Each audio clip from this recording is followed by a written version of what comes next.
we need to be asking ourselves, what do we actually need today, instead of just piling on to what was before, because what's come before isn't serving us well.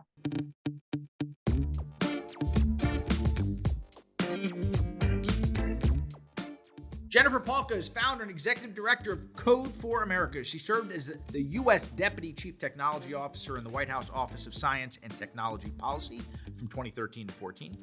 It's there that she architected and she helped found the U.S. Digital Service. She currently serves on the Defense Innovation Board, well known for her TED Talk, Coding a Better Government, and she's the recipient of several awards, including the National Democratic Institute's Democracy Award and being named by Wired as one of the 25 people who has most shaped the past 25 years.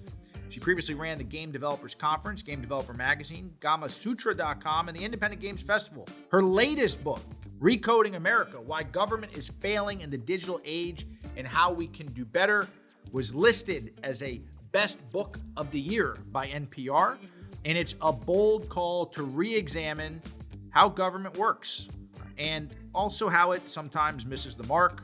President Obama's former Deputy Chief Technology Officer. Here's Jennifer Pahlka. Let's bring it in.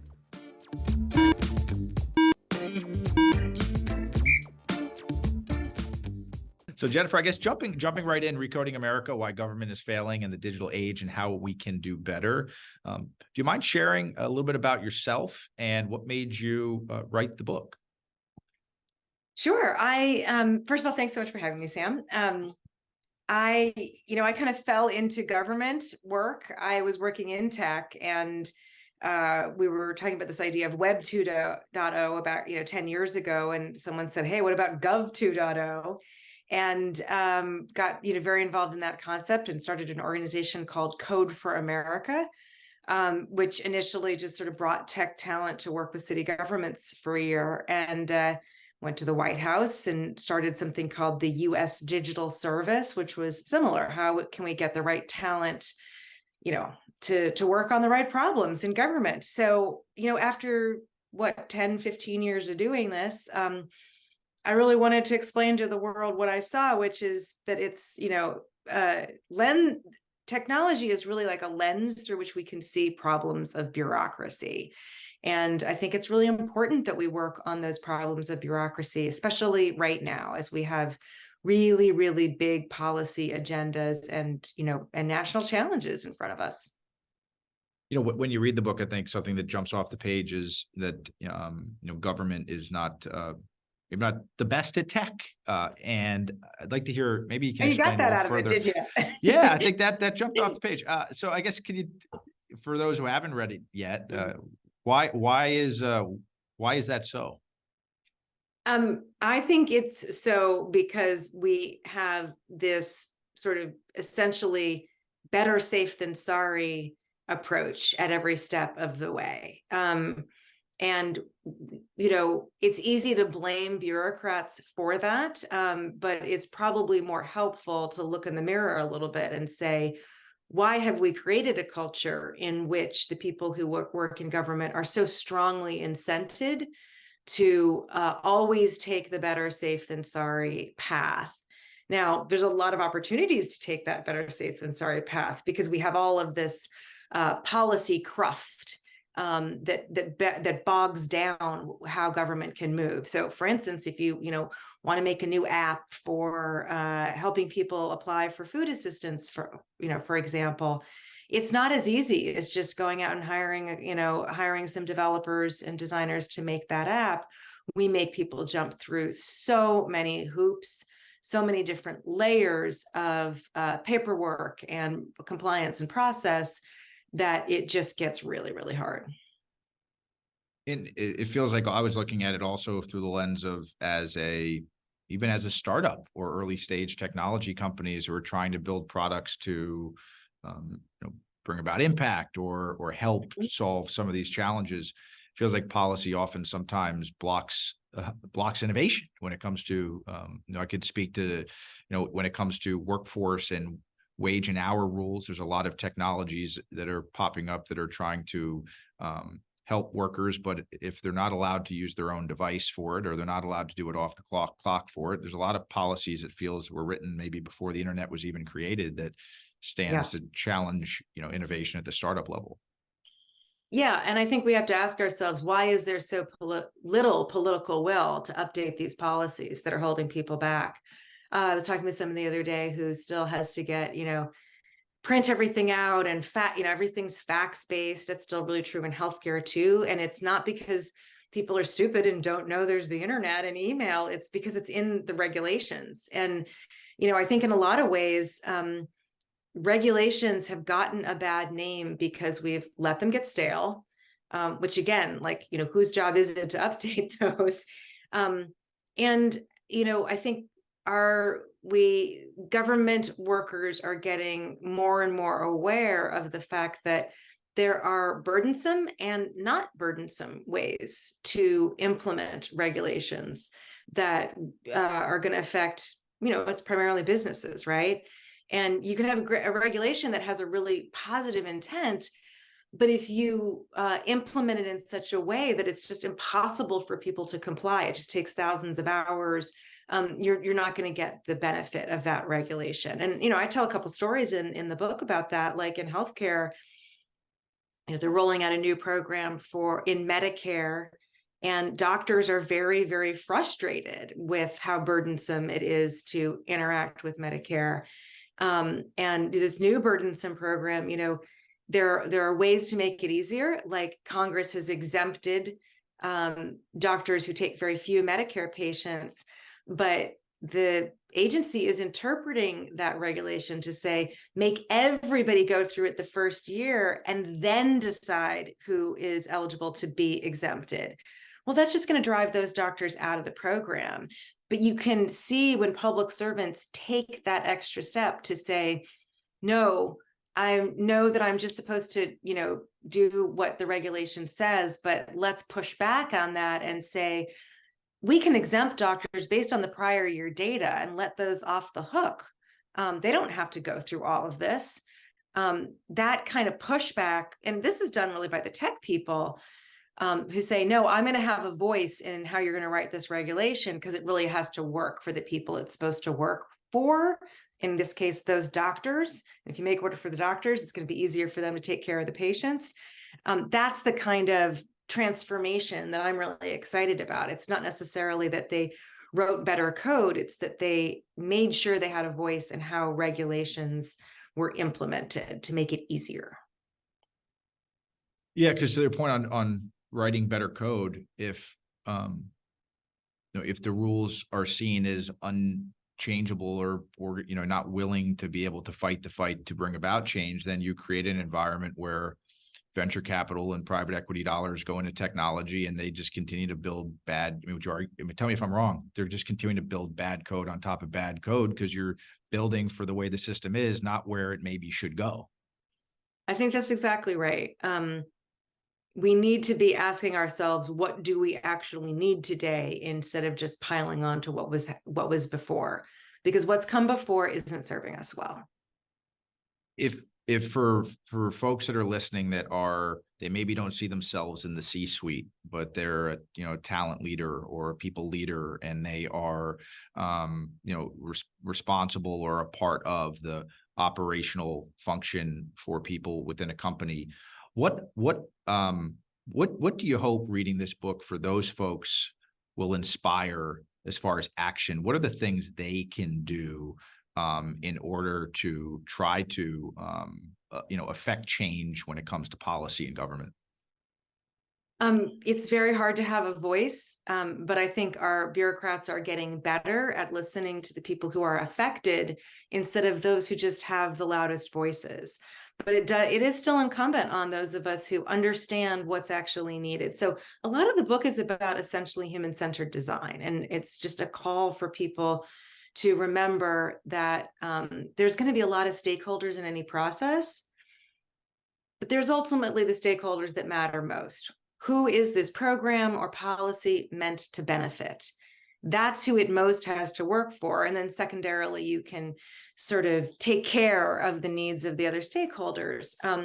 But those stakeholders are going to have to stand up for the voice of the user. And I think anybody in a position of cultivating talent has the opportunity to really understand the needs of the people that they hire and train and support and speak for them in policy processes. Yeah, and sometimes like, you got to talk. I was just at a Hill Day, and sometimes you have to start at, what is a search engine? When you talk to a policymaker, I found that, assuming someone knows, a few steps ahead maybe isn't necessarily true when you're talking to some policy folks. And it really helps to make things real for people. Very often when we use words like, search engine, or we're talking about, I don't know, the use of an app or anything, you're going to miss, people aren't going to really understand it. I tell stories in the book of, for instance, a time when some folks at the VA were trying to get change in a form that veterans needed to use to get benefits. And they kept being told by the VA, well, this form is fine. Like we have all the paperwork and it shows that all of the requirements for this application were fulfilled, closed the books, we paid the vendor, we're moving on. And so they couldn't do anything except that one of the requirements in that form, in that project, was that it work on a particular combination of Internet Explorer and Adobe Reader. And all the computers inside the VA were set up that way, but almost no computer out in the real world was set up that way. So the app just didn't load for anybody outside the building. And what they did was they lost the battle when they tried to just explain this, because the paperwork said this. But when they did screen capture and audio of a veteran trying to get on the benefit and talking about how many times he'd tried before, and he really became a real person through this little video, and they brought that to leadership, that changed everything. And I think so often, when we're going to the Hill or we're talking to regulators, what we need to do is tell stories of real people, or even show real people and show the barriers, explain who that person is, or let that person speak for themselves. These are my life circumstances. This is what's going on for me. This is my need. And this is why this thing is not meeting that need. You don't need to know what a search engine is or even ever use a computer, but you'll get it if there's a real person in front of you and their story hits your heart. I mean, I think that totally agree. Last question for you, Jennifer, and thanks for taking time. A lot of what we're, talking about, and I think that a lot of what you're in your book, the conversation and the points are being brought up have very much to do with, this future of work moment have a lot that overlaps as we think about policy. I'm interested, what is your hope for the future of work? I think mostly about the work that bureaucrats do. And really, I think a big message of the book is we can't drain these lower level jobs of any judgment. That's what government so often tries to do, is say the further down the hierarchy you are, the less judgment that you are supposed to exert. You're supposed to just do what the people above you have told you to do. My argument is that doesn't work to make good government. That doesn't work to make services that work for people.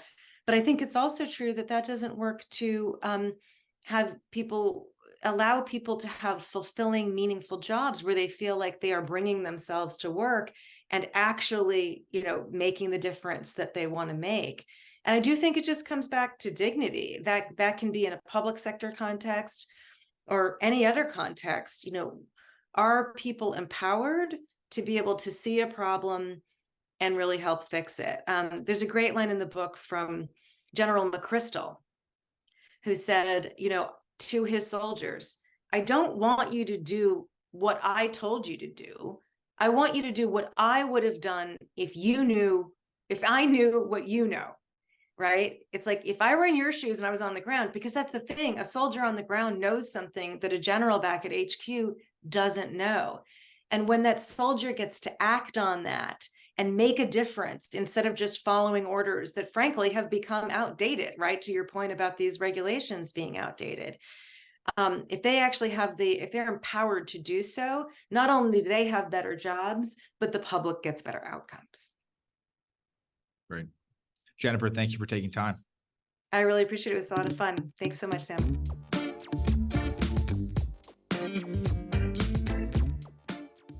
You know, on the jacket of Jennifer's book, it says, just when we most need our government to work, it's faltering. Really enjoyed this conversation. I think there's a lot that we could take away. As you know, it's very easy for us to point fingers at government, but I think one of the things Jennifer talks about and does so well in her book is help us to get a better understanding of the reason that government may not be responding, adjusting, adapting as well as we think it should when it comes to, you know, the new future of work that we currently find ourselves in. You know, her comment around regulation often having a positive intent, but, you know, when it comes out on the other side of it, can oftentimes create too much chaos to where even the benefit of the regulation is lost.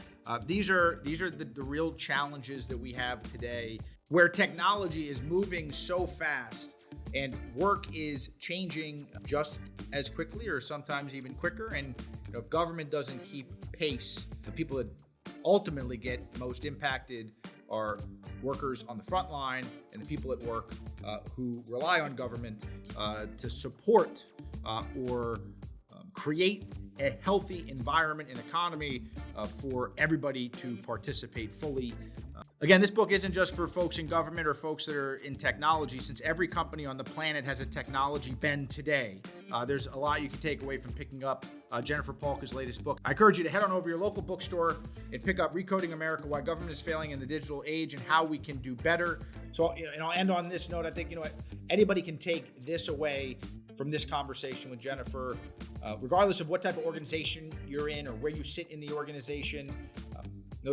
The point was made that you really have to understand and take the time to get the needs of the people that you're hired to support and speak for. And whether you are a manager representing your workforce, or you're a family member representing your family, or you're a leader in the community representing your community, or you're a C-level executive, everybody has a responsibility to consider the impacts of the work, the decisions, the policies they enforce. I really do believe if there was a little bit more consideration and time taken to understand how will this policy actually work when it gets all the way through all of the long winding hallways of Congress or state houses or your office building and ultimately gets out into the market, what type of impact will that have? If we thought about that a little bit more, maybe we'll make better choices. So thanks to Jennifer for joining us on this episode of Bring It In. Now don't forget to subscribe to Bring It In so you never miss an episode. We've got some awesome guests lined up that you're not going to want to miss. Now, back to work.